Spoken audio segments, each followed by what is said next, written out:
ఈ లోన ఉన్నటువంటి ప్రాణం ఏం చేద్దాం ఉంటుందంటే, బాధ వచ్చినప్పుడు కురుంగిపోద్ది, సంతోషం వచ్చినప్పుడు ఏం చేయాలి చెప్పండి, గొంతులేసేద్ది. అంటే బాధ వచ్చినప్పుడు కుంగిపోయేది, సంతోషం వచ్చినప్పుడు గొంతులేసింది ఏది చెప్పడమా? మనుషుడే.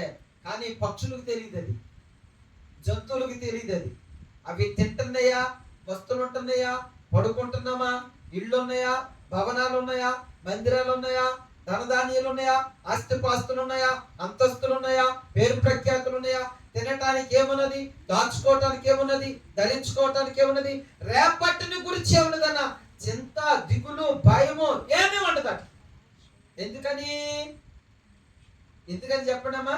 వాటిని అంటే వాటిని పెంచినటువంటి లేక వాటిని తయారు చేసినటువంటి దేవుడు వాటిని తినటానికి ఏం కావాలి, ఆయన ఏం చేస్తున్నాడు, రేపటిని గురించి భయం ఉండదు.